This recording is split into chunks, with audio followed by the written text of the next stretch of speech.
नमस्कार दोस्तों, स्वागत है आपका आज की न्यूज में। दोस्तों, अमेरिका के दुश्मन लगातार नई नई ताकत अर्जित कर रहे हैं, वो चाहे चीन हो, उत्तर कोरिया हो या फिर अब ताजा उदाहरण ईरान हो।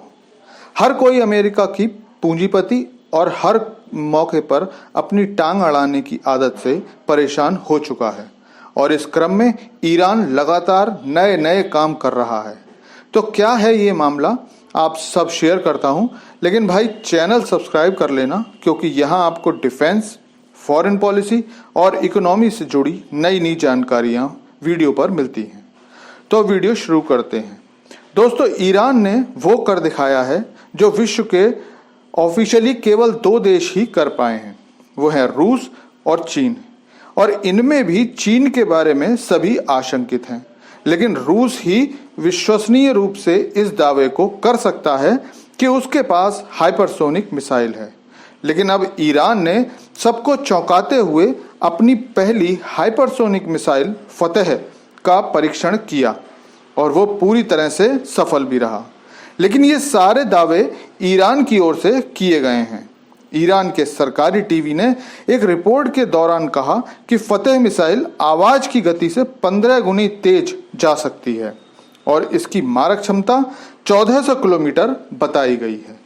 ईरान इस परीक्षण से इतना उत्साहित है कि तेहरान के बीच बाजार में ये बोर्ड लगाया गया है जिसमें लिखा गया है कि 400 सेकंड्स फ्रॉम तेल अवीव। मतलब ये कि मिसाइल केवल 400 सेकंड में इजराइल की राजधानी तेल अवीव पर हमला कर सकती है।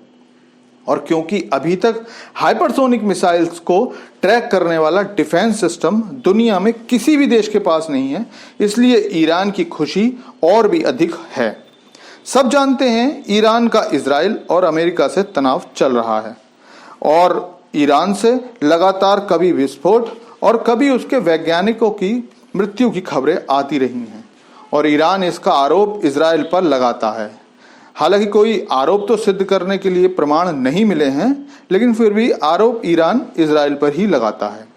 अभी पिछले दिनों ही ईरान ने अपनी एक और मिसाइल खुर्रमशहर 4 का परीक्षण किया था और इस परीक्षण को भी ईरान ने खूब प्रचारित किया था। ईरान ने इस मिसाइल की मारक क्षमता 2000 किलोमीटर बताई थी और साथ ही कहा था कि ये अपने साथ 1500 किलोग्राम का वारहेड भी ले जा सकती है। इसकी हद में इजराइल, सऊदी अरब और ग्रीस आते हैं। इस परीक्षण को 25 मई को अंजाम दिया गया था।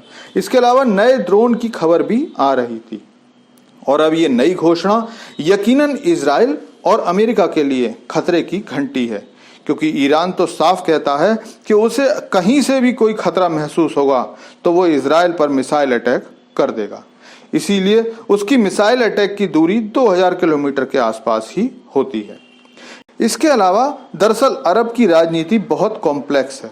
लगातार सऊदी अरब और ईरान वर्चस्व की लड़ाई लड़ते रहते हैं, क्योंकि सऊदी अरब एक सुन्नी मुल्क है और आसपास अधिकांश सुन्नी देश सऊदी को अपना अघोषित नेता मानते हैं।